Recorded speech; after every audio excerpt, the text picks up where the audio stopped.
लोग कहते हैं ना, मैं बड़ा दुखी हूं महाराज जी, बहुत कष्ट है मेरी जिंदगी में, बहुत तकलीफ है मेरी जिंदगी में, मैं बड़ा दुखी हूं महाराज जी, गुरु जी मैं बड़ा दुखी हूं, मैं बड़ा दुखी हूं, मैं बड़ा कष्ट में हूं, मुझे बड़ा दुख है। जो बार बार कहते हैं कि मेरी जिंदगी में बड़ा दुख है, मेरी जिंदगी में बड़ा कष्ट है, मेरी जिंदगी में बड़ा तकलीफ है, तकलीफ, कष्ट, बीमारी, रोग या कोई तकलीफ हमारे पास आती है तो समय देखकर नहीं आती, तो भगवान भी हमारे पास आए तो समय देखकर नहीं आए, जब दुख हो तब मेरा महादेव हमारे पास आए। बहू को सास अपशब्द कह देती है, एक बहू को ससुर अपशब्द कह देता है, पर बहुत कम स्मरण में आता होगा कि कोई जमाई को ससुर अपशब्द कह रहा। भरी सभा में, पूरी सभा लगी हुई है, पूरी सभा, और इतनी बड़ी सभा में अपशब्द ससुर अपने दामाद को कह रहे हैं कि मैं शंकर, तुमने अपने ससुर का सम्मान नहीं करा, इसलिए मैं तुम्हें श्राप देता हूं कि तुम शमशान में निवास करोगे। तुम मेरा अपमान करे हो इसलिए मैंने तुम्हारा अपमान कर दिया। शिव जी का अपमान करना कोई बात नहीं है, शंकर भगवान कभी किसी का अपमान नहीं करे हैं, बस भोलेनाथ जी अपमान नहीं करे। शंकर भगवान तो अपने शुद्ध में बैठे हुए थे, राम नाम में, कृष्ण नाम में मेरे महादेव ऐसे डूबे रहते हैं, नारायण के नाम में मेरे शंकर ऐसे डूबे रहते हैं कि उन्हें शुद्ध भी नहीं रहती, उनको शुद्ध नहीं रहती मेरे महादेव को। जो शंकर की आराधना में लगे रहने वाले हैं, जो शंकर की आराधना करने वाले हैं, जो शिव तत्व में डूबने वाले हैं, शंकर भगवान को एक लोटा जल चढ़ाने वाले, शंकर भगवान की भक्ति करने वाले सारे मिलेंगे आपको ज्ञान देने वाले। बहुत ऊंचे ऊंचे पद पर बैठकर आपको ज्ञान देंगे वो लोग, और कहेंगे शंकर की पूजन इस टाइम करना चाहिए, शंकर की आराधना इस समय करना चाहिए, शंकर को भगवान का भजन इस समय करना चाहिए, शंकर के मंदिर इस समय जाना चाहिए, शंकर का गुणगान इस समय करना चाहिए, शंकर का भजन इस समय करना चाहिए। बहुत सारे, जब तुम टीवी खोलोगे तब तक तुम्हें कोई ज्ञान देने वाला मिल जाएगा कि शंकर के मंदिर में पूजन का समय ये है, शंकर के मंदिर में आराधना का समय ये है, शंकर के मंदिर में पूजन का समय ये है। जब जब टीवी खोलोगे नए नए लोग तुमको ज्ञान देने के लिए आ जाएंगे, जो तुमको ज्ञान दे कि शंकर की पूजन का ये समय है, उनसे कहना शंकर का नाम महाकाल है, काल आने का समय बता दो तो महाकाल की पूजन का भी समय निश्चित हो सकता है। मरने का कोई समय नहीं होता, मौत नहीं देखती कि तू सुबह मर रहा है कि शाम को मर रहा है, मौत नहीं देखती कि तू दिन को मर रहा है कि रात को मर रहा है, मौत नहीं देखती कि तू 11 बजे मर रहा है कि 12 बजे मर रहा है, मौत नहीं देखती कि तू सुबह 4 बजे मर रहा है कि रात्रि के 3 बजे मर रहा है। जब मौत का समय नहीं है तो मेरे महाकाल के भजन का भी कोई समय नहीं है, मेरे शिव के भजन का कोई समय नहीं है। बहुत सारे ज्ञान देने वाले, बहुत सारे आपको मिलेंगे जो दिन भर बैठकर बस यही बात करते रहेंगे, इतनी बजे मंदिर जाना चाहिए, इतनी बजे पूजन करना चाहिए, इतनी बजे आराधना करना चाहिए, इतनी बजे जल चढ़ाना चाहिए। हंसियोर वाले महाराज ने तो हर कभी लोगों को मंदिर भेज दिया। जो कह दे कि मौत का समय होता है तो हम भी कह देंगे कि मंदिर जाने का समय होता है, जब दिल करे तब महादेव का भजन करिए। जो कह दे कि मरने का समय निश्चित है, मृत्यु का समय निश्चित है कि ये सुबह 4 बजे मरेगा, ये 3 बजे मरेगा, ये 5 बजे मरेगा, तो हम भी कह देंगे कि मंदिर जाने का समय ये है।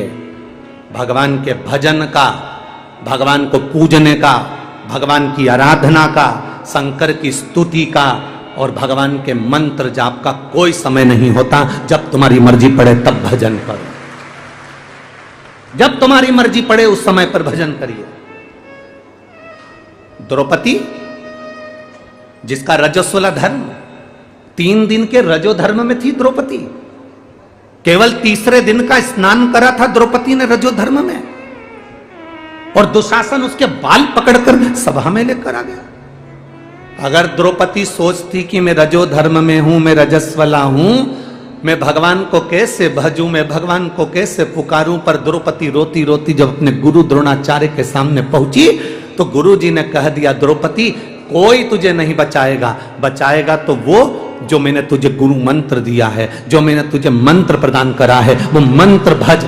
द्रौपदी ने मंत्र का जाप करना प्रारंभ करा, द्रौपदी ने मंत्र पुकारना प्रारंभ करा। अब भगवान कृष्ण उस मंत्र को सुनकर दौड़ आए। अगर द्रौपदी सोचती कि मैं रजस्वला धर्म से हूं, मैं भगवान का नाम नहीं ले सकती, हाँ, रजस्वला धर्म में आप मंदिर मत जाओ, रजस्वला धर्म में आप अच्छी जगह पर मत जाओ, रजस्वला धर्म में आप रसोई घर में मत जाओ, रजस्वला धर्म में आप भगवान की चौखट पर कहीं पूजन आराधना हो रही है वहां मत जाओ, रजस्वला धर्म में श्रेष्ठ जगह पर मत जाओ। पर रजस्वला धर्म में भी अगर आप हैं तो भगवान को पुकारने में देरी नहीं कर सकते, भज सकते हो भगवान को, स्मरण कर सकते हो भगवान का, नाम जाप जप सकते हो भगवान का। मृत्यु का समय नहीं है, मौत का कोई समय नहीं, तो फिर हम कैसे कह दें, हम कैसे कह दें कि मंदिर जाने का समय यह है, भगवान का भजन सुबेरे 5 बजे करना, भगवान का भजन सुबेरे 4 बजे करना, भगवान का भजन दोपहर में 3 बजे करना, भगवान का भजन रात को। स्वयं रामकृष्ण परमहंस जी से स्वामी विवेकानंद जी ने पूछा, रामकृष्ण परमहंस जी से पूछा, गुरुजी भगवान का भजन, भगवान का नाम कब लेना चाहिए? स्वामी विवेकानंद जी रामकृष्ण परमहंस जी से पूछ रहे हैं। रामकृष्ण परमहंस जी से पूछा, भगवान का नाम कब लेना चाहिए, भगवान का भजन कब करना चाहिए? रामकृष्ण परमहंस जी ने कहा, मरने के 1 मिनट पहले। स्वामी विवेकानंद जी मुस्कुराकर बोले, आप कहते हो कि भगवान का नाम, भगवान का भजन मरने के 1 मिनट पहले करना चाहिए, अपने को कैसे मालूम पड़ेगा कि अपन कब मरेंगे, तो उसके 1 मिनट पहले भजन करना है? तो रामकृष्ण परमहंस जी ने कहा, जब तुम्हें यह नहीं मालूम कि मरोगे कब, तो हर मिनट में भगवान का भजन करो, कब प्राण आखिरी हो जाए, कब श्वास आखिरी हो जाए, इसलिए प्रत्येक क्षण क्षण में, प्रत्येक पल पल। अच्छा चलो एक प्रैक्टिकल करके देखना, तुम्हारे दरवाजे पर शाम को 4 बजे गाय को रोटी देकर देखना, गाय कितनी बजे तुम्हारे दरवाजे पर पहुंचेगी रोज? जम के बोलो जरा, 4 बजे। 3 बजे रोटी दोगे तो गाय कितनी बजे पहुंचेगी रोज? 3 बजे। सुबह 9 बजे रोटी दोगे तो गाय सुबह 9 बजे पहुंचे। तुम जिस टाइम गाय घड़ी पहनती है क्या? अरे बोलो तो जम के, नहीं पहनती। फिर उसको कैसे मालूम कि 3 बज गई? फिर उसको कैसे मालूम कि 3 बज गई? उसको कैसे ज्ञात है?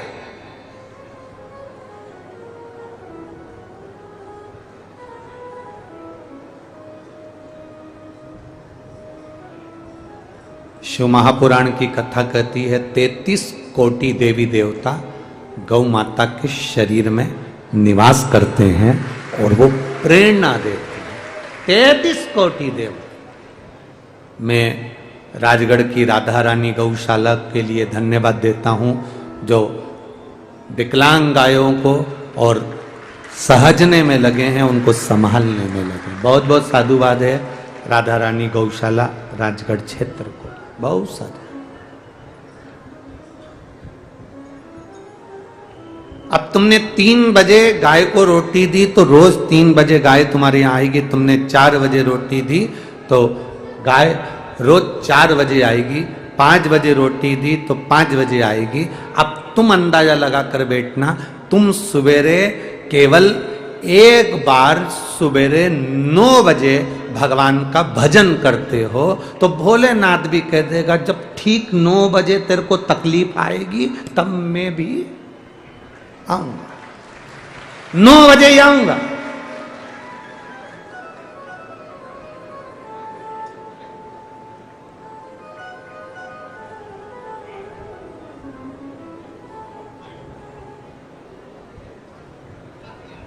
सनातन धर्म में कभी नहीं कहा गया कि तुम हफ्ते में एक बार भगवान के मंदिर जाओ। सनातन धर्म में कभी नहीं कहा गया कि तुम हफ्ते में एक बार भगवान के पास पहुंचो। हमारे सनातन धर्म में नहीं लिखा कि हफ्ते में एक बार आना। हमारे सनातन धर्म में तो लिखा है जब तेरा दिल कर जाए अपने बाप से मिलने पहुंच जाना, पिता से मिलने के लिए आना। एक पत्र आया, उस पत्र में एक बेटी ने लिखा है कि मैं पूजा पारेता, पति श्री शिवराज पारेता, निवासी रंगबाड़ी, वार्ड क्रमांक 8, कोटा राजस्थान की निवासी हूं। कहीं बैठी हो तो हाथ हिला सकती है। अगर कहीं बैठी हो दिख कहीं क्या? हाँ, हाथ हिला दो बहन, ठीक है, दोनों हाथ हिला दीजिए। वार्ड क्रमांक 8, कोटा राजस्थान की निवासी हूं। मैं शिव महिमा का क्या वर्णन करूं गुरुदेव। मेरे गर्भ से 2 बेटियों ने जन्म लिया था। गर्भ में बच्चों को पीलिया होने के कारण बस गर्भ के अंदर ही दोनों बेटियों की तकलीफ हुई, जन्म हुआ। एक बेटी स्वस्थ हुई और एक बेटी, जो जुड़वा बच्चे थे उसमें एक बेटी स्वस्थ हुई, एक बेटी उसमें शरीर से विकलांग हुई, पांव से चल नहीं सकती थी, माइंड खराब था, मुंह से बोल नहीं सकती थी। ये बात है गुरुजी 2016 की। समय आया 2019 में, मेरी जो स्वस्थ बेटी थी, जो चलती थी, फिरती थी, बात करती थी, अच्छी रहती थी, सब काम कर लेती थी, वो बेटी अचानक उसको तकलीफ हुई और मेरी वो स्वस्थ बेटी मर गई। अब बची मेरी एक बेटी जो माइंड से विकलांग, पांव से जिंदगी भर चल नहीं सकती। डॉक्टर के हिसाब से वो पलंग पर पड़ी रहती थी, जिसका शरीर काम नहीं करता था, माइंड काम नहीं करता था। डॉक्टर के हिसाब से वो विक्षिप्त थी। डॉक्टर को दिखाया तो उन्होंने कहा इसका कितना भी इलाज करा लो ये चल नहीं पाएगी और ना कभी बैठ पाएगी और ना कभी माइंड से कोई काम कर पाएगी, ना कभी बोल पाएगी। मैं बाबा का क्या गुणगान करूं गुरुदेव। 2021 से आपकी कथा सुन रही हूं, मन करा कि भगवान ने एक बेटी छीन ली और एक दी है, तो क्यों ना इतने पत्र महाराज पढ़ते हैं तो बाबा से एक बार मैं भी प्रार्थना करूं। हम कुबेरेश्वर धाम गए, वहां जाके प्रणाम करा, एक रुद्राक्ष लाए, उस बेटी के गले में डाल दिया, एक रुद्राक्ष पानी में डालकर उसको पिलाना चालू करा। मैं कुबेर भंडारी का वर्णन क्या करूं गुरुदेव। बाबा की ऐसी कृपा हो गई, आज मेरी बेटी अपने पांव से चलने लगी और उसका माइंड काम करने लगा। हम उस बेटी को भी साथ में लेकर आए। आइए बेटी साथ में, बाबू आइए, तो खड़ा कर दीजिए उसको थोड़ा सा। हाँ ठीक है, हाथ हिला दो एक बार। हर हर महादेव। बाबा की कृपा का हम क्या गुणगान कर। बैठिए बाबू बैठिए। श्री शिवाय नमस्तु। शिव तत्व इसी को कहते हैं।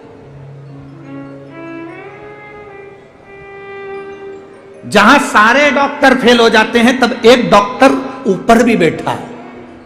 एक बैठा है ऑपरेशन करते समय, अंतिम श्वास के समय पर अच्छे से अच्छे हॉस्पिटल के डॉक्टर भी कह देते हैं हमने अपना काम पूरा कर दिया, अब उसके हाथ में है। मतलब डॉक्टर को भी मालूम है कि एक डॉक्टर और है जो कर सकता है।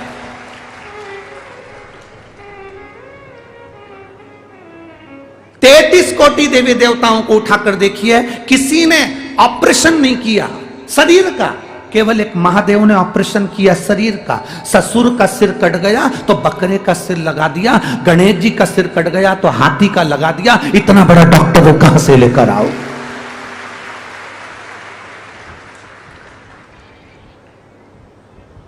हमारे यहां हड्डी जोड़ देते हैं, हमारे यहां प्लास्टिक के उसमें लोहे की राड डाल देते हैं, पर जरा विचार करो वो डॉक्टर कितना प्रबल होगा जिसको महामृत्युंजय कहते हैं, जो धड़ पर हाथी का मुख रख सकता है, जो धड़ पर बकरे का मुख रख सकता है, वो डॉक्टर कितना प्रबल होगा।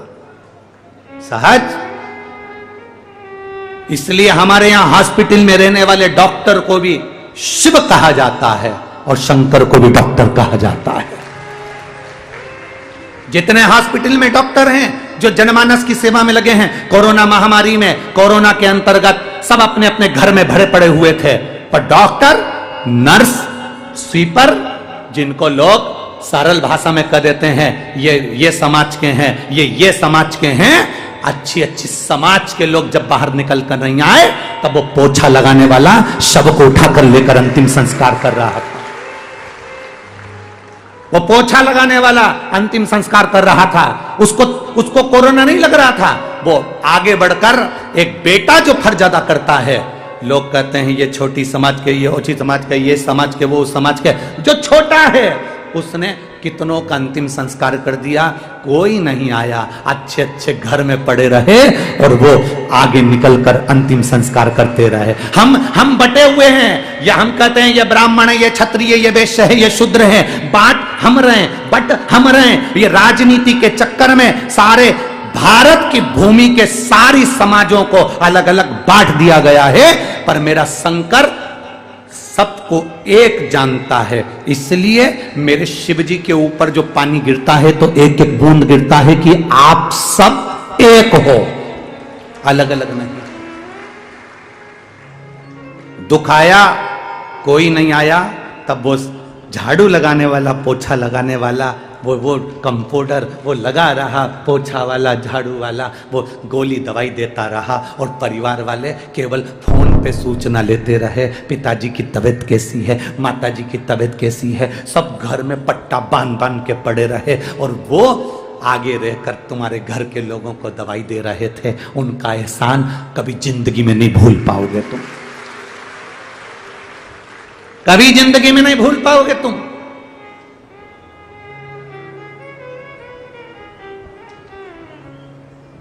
और हम जातियों में बट रहे हैं, हम ऊंचे ये नीचा, हम ऊंचे ये नीचा, हम बड़े ये छोटा। रोटी तो उतनी खाते हो, हम बड़े ये छोटा, हम ऊंचे ये नीचा। रोटी तो उतनी खा रहे हो, शरीर में तुम्हारे को जब खून की जरूरत पड़ती है तब लिखकर भेजना कि मैं ब्राह्मण हूं, तो ब्राह्मण का ही खून चढ़ाना रे। मैं क्षत्रिय हूं तो क्षत्रिय का खून चढ़ाना रे। मैं वैश्य हूं तो वैश्य का खून चढ़ाना, मैं शूद्र हूं तो शूद्र का खून चढ़ाना।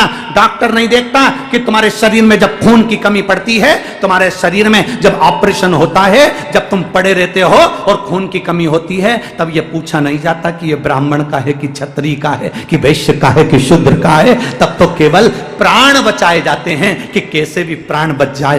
ब्लड किसका है, खून किसका है, बस प्राण बच जाए। तो परमात्मा भी नहीं देखता रे कि तुम कौन हो, परमात्मा तो ये देखता है कि तुम भजन कैसा कर रहे हो, मुझे पुकार कैसे रहे हो, मुझे भज कैसे रहे हो। भगवान ने कभी नहीं देखा कि तुम सोने के सिंहासन पर भगवान को रखोगे तो भगवान ज्यादा प्रसन्न होगा, तुम ज्यादा डेंटिंग पेंटिंग करके कथा में जाओगे तो भगवान ज्यादा प्रसन्न होगा। भगवान तो नहीं होगा, भेरूलाल हो जाएगा।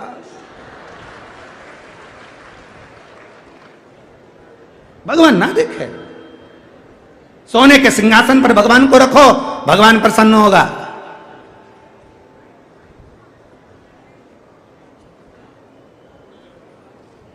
रोज 56 भोग खाने को दो, भगवान प्रसन्न होगा। ना ना ना, कभी भगवान से पूछना आप 56 भोग से प्रसन्न होते हो, तो भगवान भी कह देगा अगर 56 भोग से प्रसन्न होता तो द्रौपदी के घर में आधा चावल का दाना झूठा खाने नहीं जाता, विदुरानी के घर पर छिलके खाने नहीं जाता। मैं तो छिलके भी खा लेता हूं, छिलके विदुरानी के घर। और विदुर नहीं थे घर विदुरायन, विदुर जी नहीं, घर में विदुरायन। और विदुरायन से विदुर जी ने कहा था जब भगवान आएंगे ना अपने घर जरूर आएंगे। विदुरायन ने कहा कहाँ हस्तिनापुर का राज्य, कहाँ अपना झोपड़ा। विदुर जी ने कहा भगवान झोपड़ा नहीं देखते, भगवान महल नहीं देखते, आएंगे जरूर। तो विदुरायन ने कहा अपने पास तो बैठने के लिए अच्छा सा पलंग भी नहीं है, खटिया भी नहीं है। पलंग तो अब चल गए, उस समय तो खटिया चलती थी। खटिया जानते हो ना, ये निबाड़ की नहीं, रस्सी वाली खटिया। तो पहले तो खटिया चलते थे। तो कहा कि अपने यहाँ तो खटिया भी सही नहीं है, एक खटिया है जिसकी रस्सी को चूहे ने कतर दिया, ऊंदरा ने 14 जगह से। अब ऊंदरा से कटी हुई खटिया पे भगवान को बिठाएंगे, अच्छा लगेगा।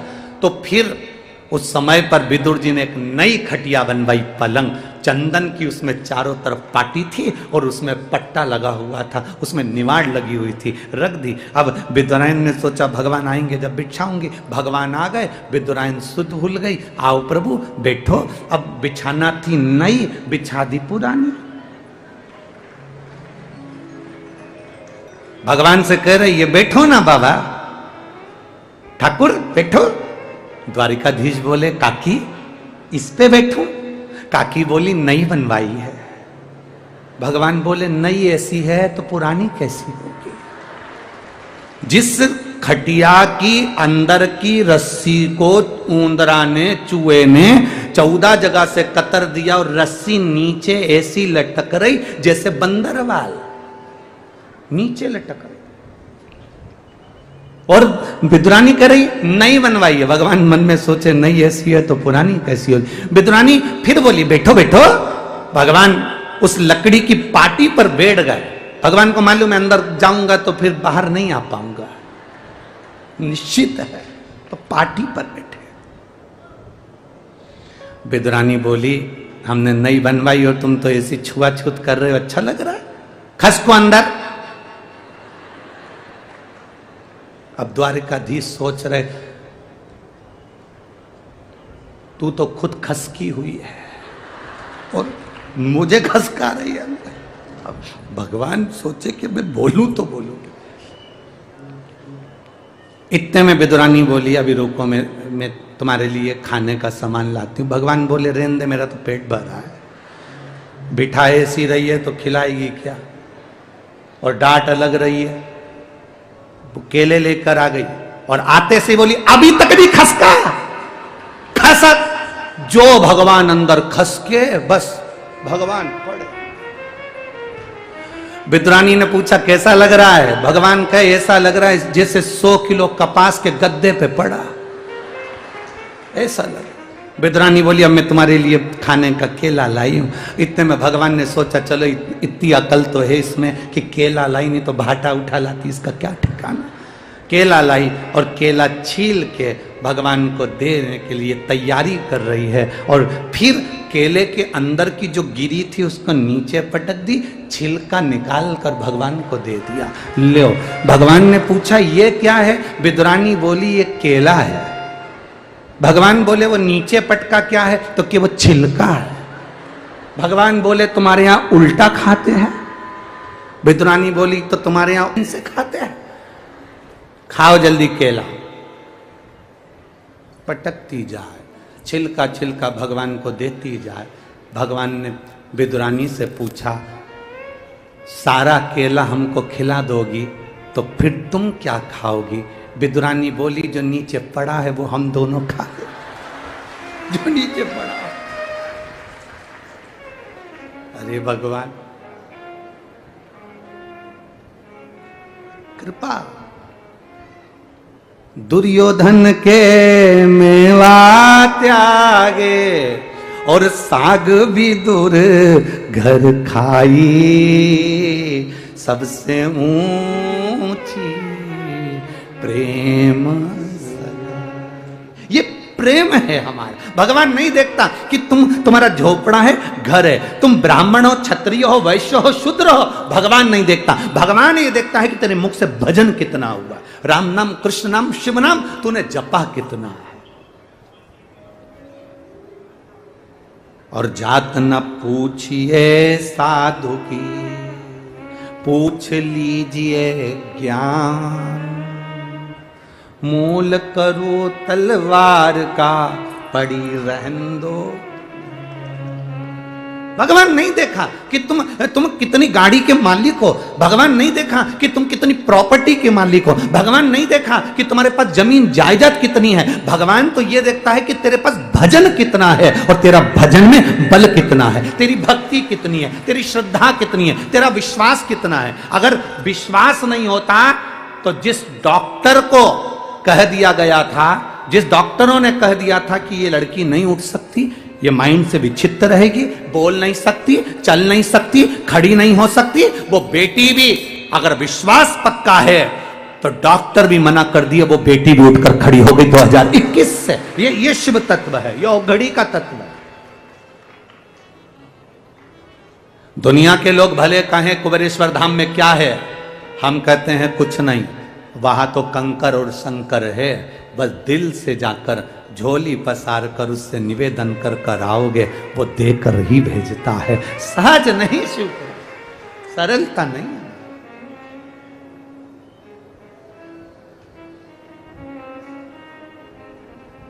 शंकर शंकर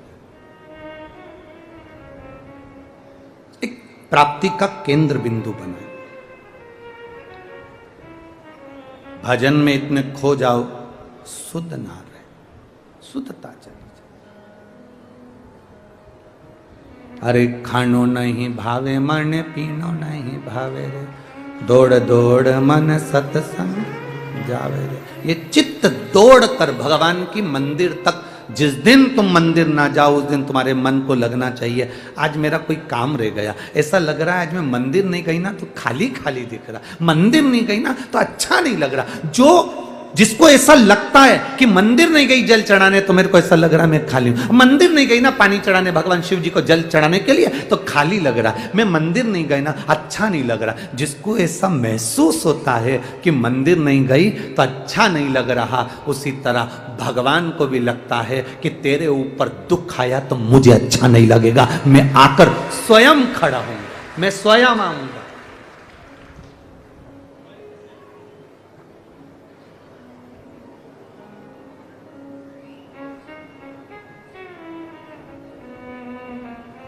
भगवान से प्रार्थना करते रहना, भगवान आखिरी श्वास तक मेरे शरीर को ऐसा बनाकर रखना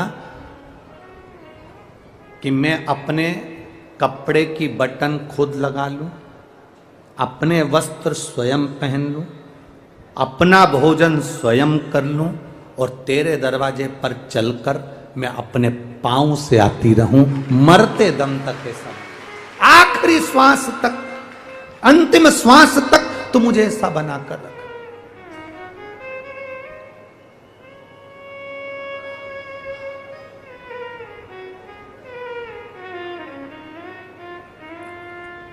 देखो परिवार के लोग तुम्हें डॉक्टर को दिखा देंगे, परिवार के लोग तुम्हें दवाई दे देंगे, परिवार के लोग पैसा खर्च कर देंगे, पर जीजी और मेरे जी जाओ एक बात याद रखना, शरीर का कष्ट तो अपने को ही भोगना पड़ता है। पैसा लगा देंगे परिवार वाले, अच्छे डॉक्टर को दिखा देंगे परिवार वाले, दवाई दिलवा देंगे परिवार वाले, तुम्हें बिठाकर गोली भी खिला देंगे परिवार वाले, पर शरीर में जो कष्ट होता है वो कोई दूसरा नहीं भोगता, अपने को भोगना पड़ता है। इसलिए भजन अपने को खुद करना पड़ेगा। भजन स्वयं करो, भक्ति स्वयं करो, स्मरण स्वयं करो, मंत्र जप स्वयं करो, नाम जप स्वयं करो।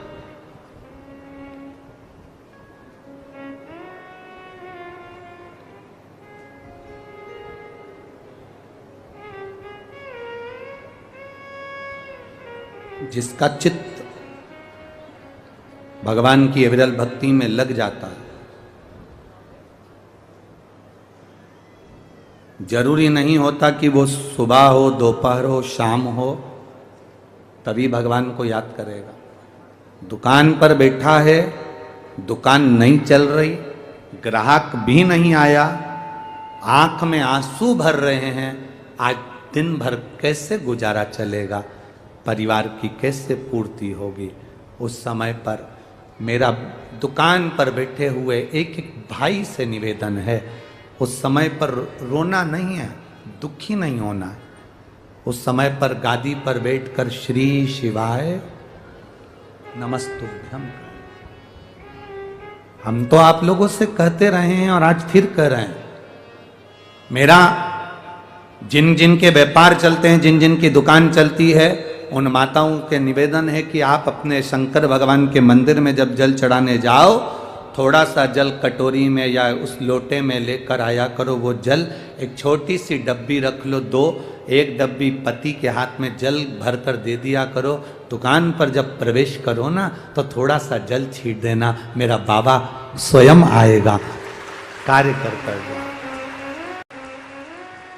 वो डब्बी अगर पति लाने में भूल गया तो 2-3 डब्बी रख लो, इतनी इतनी सी। लोग तो संक्रांति पे तो बांटते ही हैं इतनी इतनी सी डब्बियाँ, तो वो डब्बी अपने कब काम आएगी? वो इतनी सी डब्बी किसी काम की तो रहती नहीं, उसको जल भरने के लिए रख लो। पति को बैग में पन्नी में बांध के दे दी, ये झोला ले जा रहे हो तुम, कागज ले जाते हो, मोबाइल ले जाते हो, सामान ले जाते हो, दुकान का सारा सामान ले जाते हो, तो ये डब्बी में जल भी ले जाओ। अंदर जब जाओ भूल भी जाओ तो कोई बात नहीं, डब्बी में जल अगर दुकान के अंदर भी चले गया तो तुम्हारा कल्याण निश्चितता है। वो चलाएगा, वो देख ले, मेरा शिव तुम्हारे साथ है। एक माता ने एक पत्र में एक प्रश्न लिखा, गुरुजी क्या महिला माताएं रुद्राक्ष पहन सकती हैं? तो हमें तो वो महाराज पकड़ के लाओ जिसने मना कराओ तुमको। जो तुमको मना कर रहा है कि रुद्राक्ष मत पहनो, बच्चे, बूढ़े, जवान, नारी, पुरुष, सब भगवान शंकर का रुद्राक्ष अगर आपके पास में है, कुबेरेश्वर धाम का रुद्राक्ष है, आपके पास में रुद्राक्ष है, उसको लाल धागे में अपने गले में धारण करो। महाराज शास्त्र कहता है अगर गले में वो एक अपन भगवान को भोग लगाते हैं तो भोजन की थाली में क्या डालते हैं? जम के बोलो। तुलसी। तुलसी क्यों डालते हैं? भगवान उसको स्वीकार करता है। बिना तुलसी के तो भगवान भोजन भी नहीं करता, भोजन भी ग्रहण नहीं करता। तो गले में तुलसी की माला हो, रुद्राक्ष की माला हो, तो समझ लेना कि शंकर भगवान स्वीकार कर रहे हैं इस शरीर को, इस शरीर को।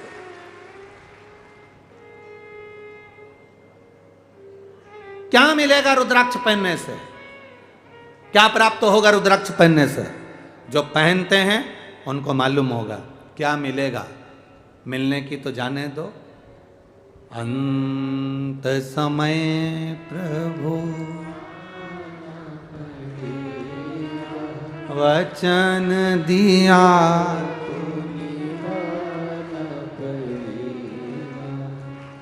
सरकार को कैसे मालूम? सरकार को कैसे मालूम कि तुम्हारे पास में कितना माल है?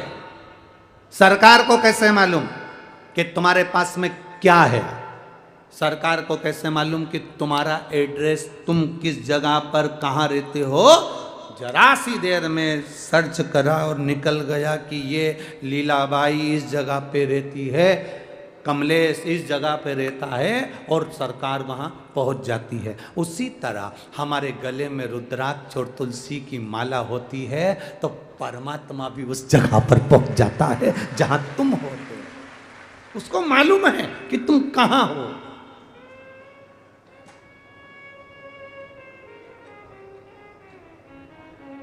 उसको मालूम है। इसलिए गले में रुद्राक्ष की एक मन का अगर रुद्राक्ष का आपके गले में है, शिव कृपा आपके ऊपर। शिव एक तुलसी की माला भी अगर आप गले में पहने हो तो मेरे नारायण की कृपा आप पर है। धारण करो। और मुख में हो राम नाम, राम सेवा हाथ में, तू अकेला नाही प्यारे राम तेरे साथ में। जिंदगी की बागडोर हाथ दीना नाथ के, वो महलों में रखे चाहे झोपड़ी का वास दे। ये हमारे ऊपर निर्भर करता है, हम कितना भजन करें, हम कितना स्मरण करें, हम कितनी भक्ति को धारण करें। शिव महापुराण की कथा कहती है भगवान देवाधिदेव महादेव ने माँ पार्वती को काशी की भूमि पर, अभी जहां जिस काशी की भूमि पर जीव मुक्त हो जाता है, ऐसी अभिमुक्त भूमि पर भगवान शंकर ने मां पार्वती को भ्रमण कराया काशी की रज को।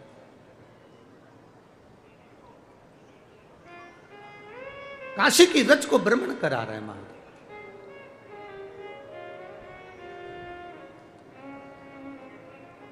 और काशी की रज पर जब भ्रमण कराया, काशी की रज पर जब घूम रहे हैं, मां पार्वती जी के मन में दो संशय भारी हैं।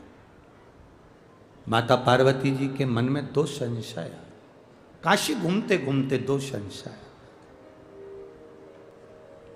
पहला संशय है माता पार्वती जी का, बाबा भोलेनाथ जी से कहा, मान लो कोई जीव काशी नहीं आया, मान लो कोई जीव ने शंकर भगवान का भजन, राम का भजन, भगवान कृष्ण का भजन नहीं करा। पार्वती जी कह रही हैं, ना तो कोई तीर्थ गया, ना किसी ने भजन किया, ना कोई काशी आया, ना कोई उज्जैनी गया, उसके बाद भी संसार में रहने वाला जीव अगर कैलाश धाम उसके मरने के बाद आपके चरणों में अगर आना चाहता है तो वो ना काशी गया, ना तीर्थ गया, ना कभी उसने भजन किया, ना कभी कीर्तन किया, और वो जीव मरने के बाद आपके चरणों में अगर आना चाहता हो तो उसको क्या करना चाहिए? शंकर भगवान कहते हैं, पार्वती तुम्हारा ये संवाद, तुम्हारा ये प्रश्न अच्छा है, तुमने बहुत अच्छा प्रश्न किया। अगर कोई तीर्थ ना गया हो, अगर कोई भजन भी ना किया हो, अगर कोई भूलवश काशी भी ना गया हो, शिव महापुराण की कथा कहती है, सुनो पार्वती, जहां वो निवास करता है, जहां वो रहता है, उस भूमि पर जहां वो रह रहा है, उसके नगर में, उसके क्षेत्र में, उसकी कॉलोनी में, उसके मोहल्ले में, उसके खेड़े में कहीं शिवालय हो, और उस शिवालय के सामने से भी अगर वो निकल गया और भूल से भी शंकर मंदिर के शिखर का दर्शन कर लिया तो भी वो कैलाश पहुंच ही जाता है। मात्र शिखर दर्शनम सर्व पाप नाशनम। तो पार्वती जी ने पूछा, आखिर शिखर में ऐसा क्या होता है? शिखर में ऐसा क्या है? आप तो मंदिर के अंदर हो, शिखर में ऐसा क्या है कि शंकर भगवान शिखर के दर्शन से भी कैलाश का वास दे देते हैं? शिखर में ऐसा क्या है? तो भगवान शंकर ने कहा, पार्वती दुनिया के लोग नहीं जान सकते, ये संपूर्ण ब्रह्मांड जब जल में डूब जाता है, सारा संसार जब समाप्त हो जाता है, केवल एक पानी का बुलबुला और उस बुलबुले पर केवल एक बिंदु रह जाता है, वो बिंदु ही शिव कहलाता है, और उस बिंदु से ही फिर वापिस सृष्टि का निराकरण होता है। ये ब्रह्म कुमारी आश्रम के अंतर्गत आप कभी जाएं तो वो दीदियां आपको बताएंगी, ब्रह्म कुमारी आश्रम के अंतर्गत वो बहनें बताएंगी कि एक बिंदु से सारा संसार है। वो बिंदु कौन? वो बिंदु है मेरा देव अधिदेव महादेव, वो बिंदु है मेरा शिव, उससे सारा संसार फैला हुआ है, सारा संसार।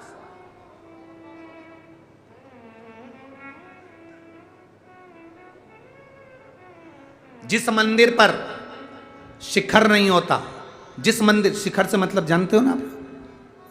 बोलो बोलो जम के। शिखर का मतलब होता है वो एक पीतल का, तांबे का एक ऊपर कलश चढ़ा होता है, देखा है आप लोगों ने? बोलो जम के बोलो।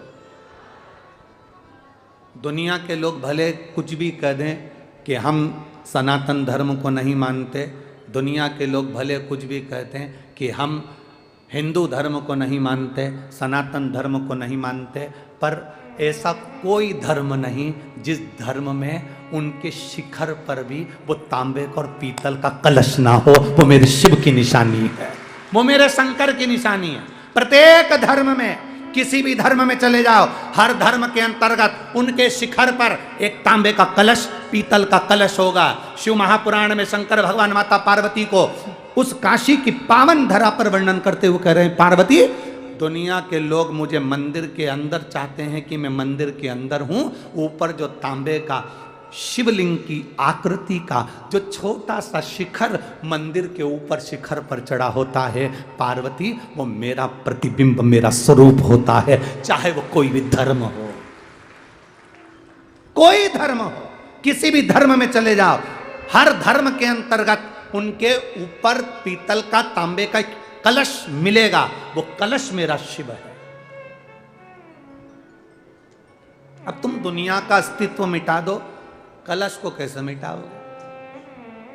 हम नहीं मानते सनातन धर्म को, हम नहीं मानते हिंदू धर्म को, हम नहीं मानते इसको, मत मानो। काका जी तो ऊपर चढ़े हैं, तुम्हारे मानने और ना मानने से क्या बैठा वजूद है, वो विराजमान है, वो है, तो ही तो हम आनंद कर रहे हैं।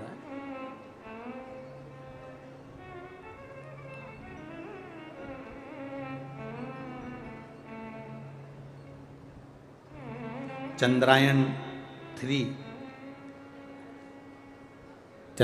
3 की लैंडिंग होना है 2-1 दिन के अंदर।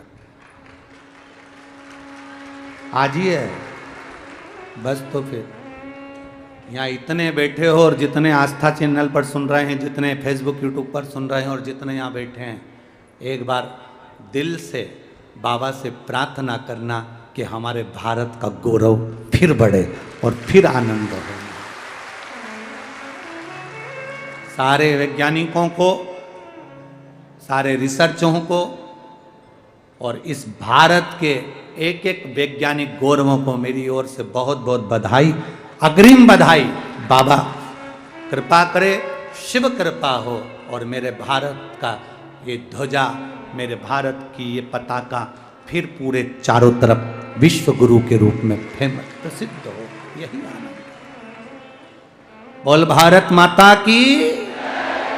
फिर वो एक ध्वजा चमके पूरे विश्व में।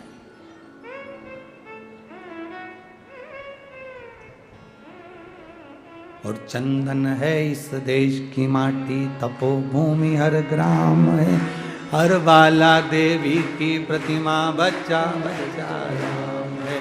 जिसके सैनिक समर भूमि पर गाया करते गीता है, उसी माटी के हल्के नीचे खेली करती सीता है। ये सहज नहीं, भारत की धरा, ये मेरे भारत की भूमि, जिसके कंकड़ कंकर में शंकर है, जिसके कण कण में देवता समाहित हैं। जरा विचार करिएगा, अमेरिका में कोई मरता है तो उसको डेट कहते हैं, एक्सपायर।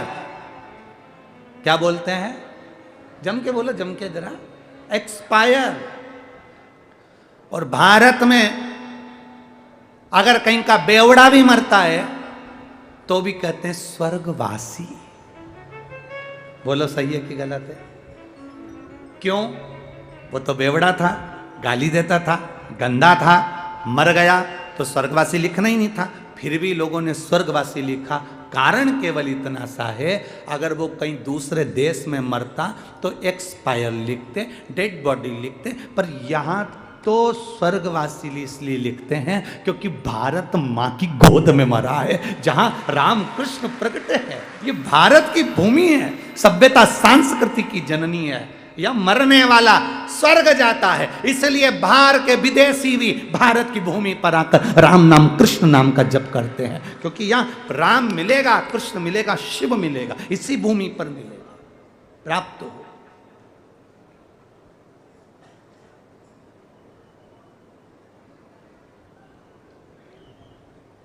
मिलेगा, आप ढूंढो उसको।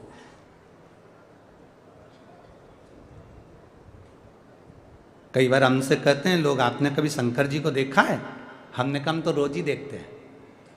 उसने कहा कब देखा? हमने कहा ये इतने आते हैं ना, इनके दिल में वही तो बैठा है, इनके हृदय में वही तो बैठा है। कौन आता? सबके बच्चे स्कूल जाते हैं, सबके घर में काम पड़ा है, सवेरे 9 बजे तुम्हें कथा में पहुंचना है तो 3 बजे से उठी होगी, 3 बजे से रात से उठी होगी, तब घर का झाड़ू काम सब करके, सब धर धुरा के, और छोरा छोरी चिल्ला भी रहे, कहाँ जा रही? इतने में के भी दिया, ना ना मार से मत बोल जो, मार से। तो तू जा कहाँ है भाई? कहाँ जाए? ओ भाई, नाना दोष दूंगी, मार से मत बैठ, नहा धो के सुबह झाड़ झुड़ा के कर कुड़ा के आंखों से धर के पेंसिल से लाइन खींच के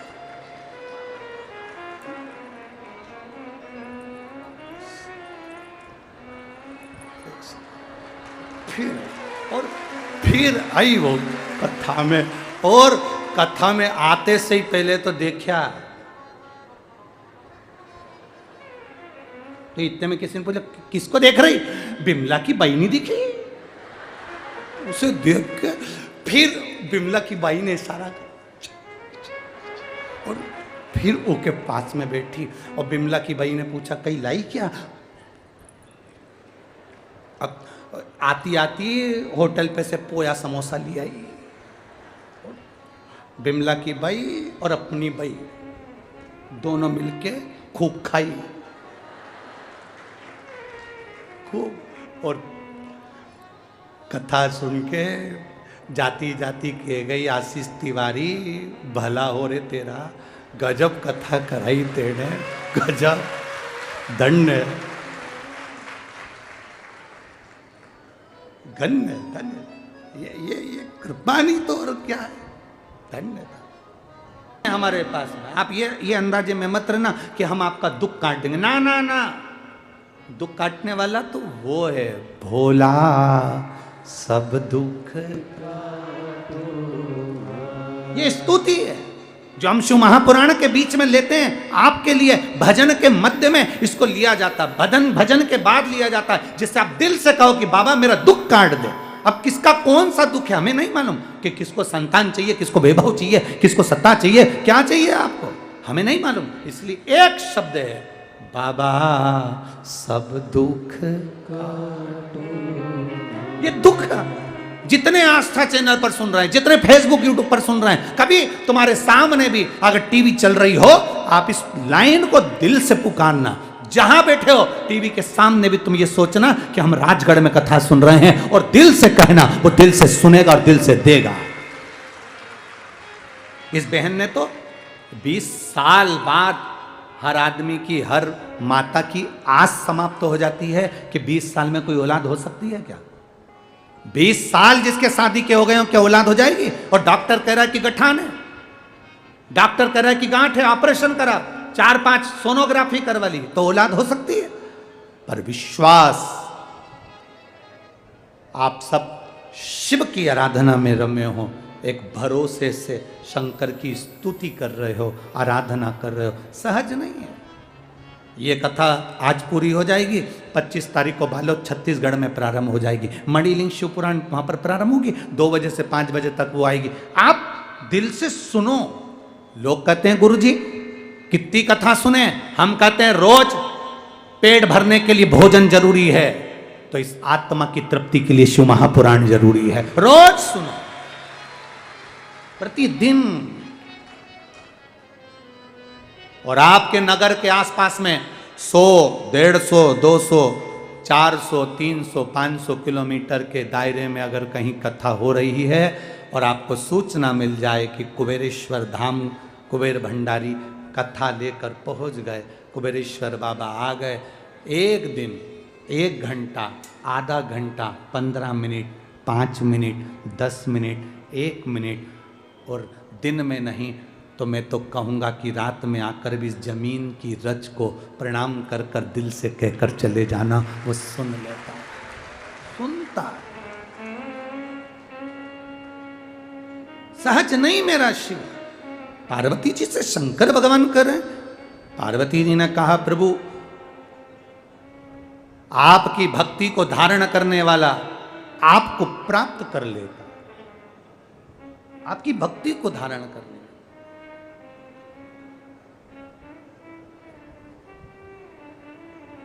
शिव मिले, भगवान से प्रार्थना करते रहा करो कि शरीर चले जब तक तेरा भजन होता रहे, अंतिम श्वास तक।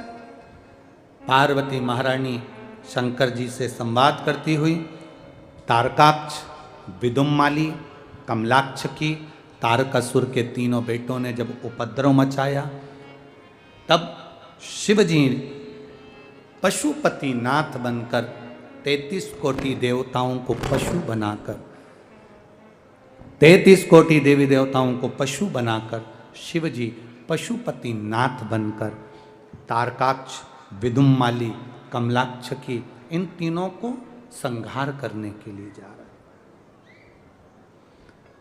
पशुओं के देवता भी शिव हैं, पक्षियों के देवता भी शिव हैं, जलचर में रहने वाले, जल में रहने वाले जीव के देवता भी शिव हैं, और पृथ्वी पर रहने वाले मनुष्य, गंधर्व, असुर, किन्नर, सब के देवता शिव हैं। जो पल्ला झाड़ कर देते हैं वो देवता हैं, देव हैं, और जो छप्पर फाड़ कर देता है वो महादेव है। देने में नहीं सोचता। राजगढ़ की पावन धरा पर शिव माँ जालपा भवानी बैठी है, बाबा वैद्यनाथ बैठे हुए हैं। राजगढ़ की धरा के राजा बनकर स्वयं वैद्यनाथ बाबा जहाँ विराजमान है, जहाँ माँ जालपा विराजमान है, माँ नेवज का तट है। राजगढ़ की धरा तो वैसे ही पवित्र भूमि, और उसमें भी ये शिव तत्व की कथा, शंकर का गुणगान, ये हमारे जीवन का ही तो कल्याण, ये हमारे जीवन की ही तो सार्थकता। पशुपति नाथ बन गए भगवान। भगवान ने कहा इन तीनों को वर है, 3 पुरी का निर्माण है इनके पास में, अलग अलग पुरियों में रहते हैं। इनकी पुरी का संहार करा तो मेरा नाम त्रिपुरा हुआ, त्रिपुरारी हुआ। अब इन तीनों का संहार करना है तो तीनों को एक जगह इकट्ठा करना पड़ेगा, तीनों को एक जगह पर एकाग्रित करेंगे तब जाकर ये मरेंगे, क्योंकि इनको वर है, इनको वर है, ये ऐसे मर नहीं सकते।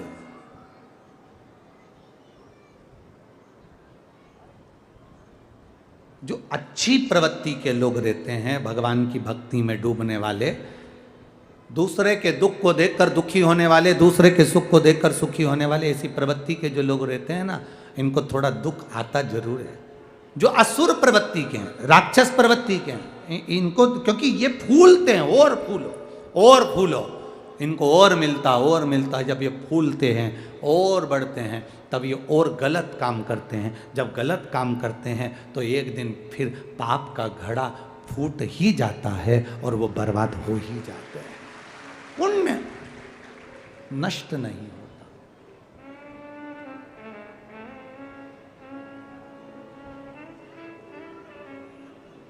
कई लोग कहते हैं कि पुण्य नष्ट नहीं होता, हम कहते पाप भी नष्ट नहीं होता।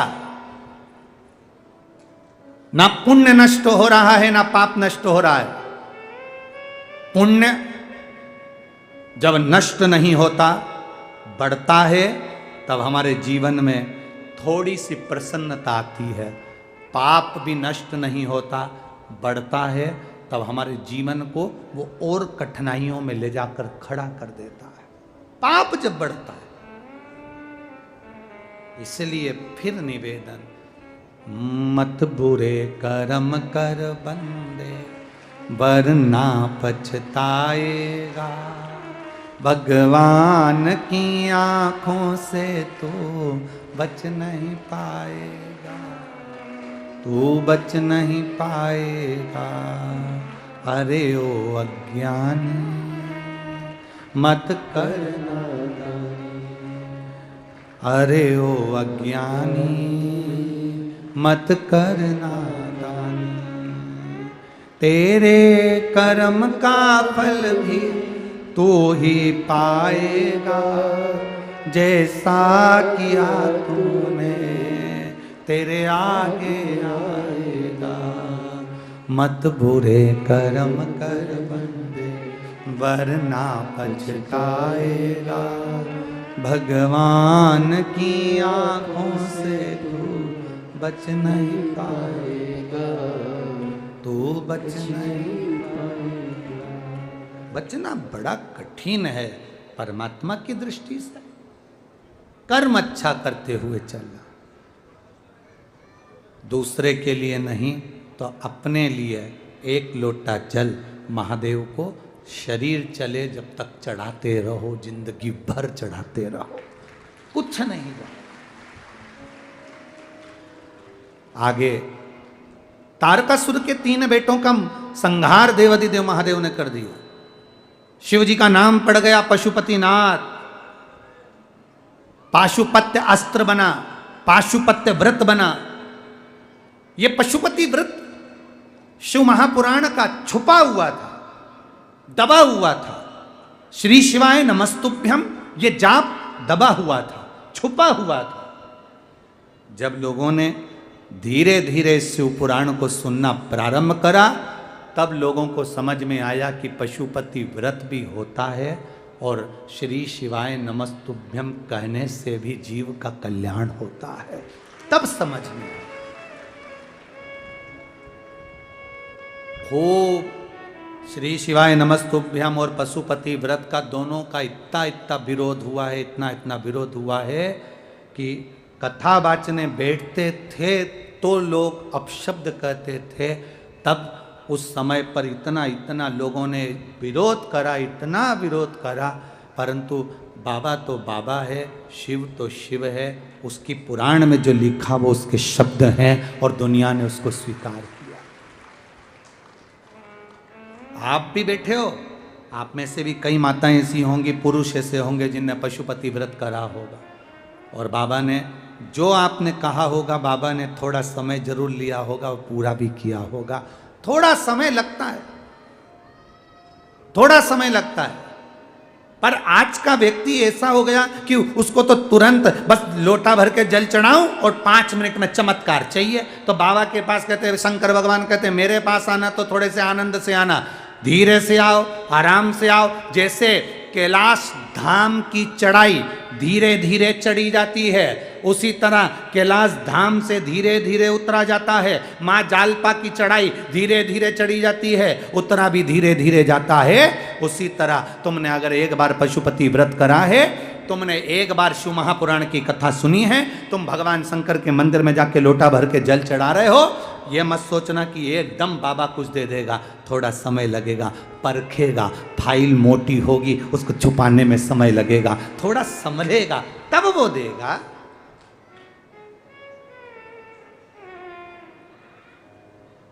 उसके पास में तुम्हारे लिए तुम सोचो कि हमें कहीं से गड़ा हुआ धन मिल जाए, तो भोलेनाथ जी के दादा हमारे पास ऐसा धन नहीं है कि तुम हमें नीचे से जमीन में से गड़ा हुआ धन दे दे हो। समय लगेगा, होगा। पशुपति व्रत 5 सोमवार के व्रत होते हैं।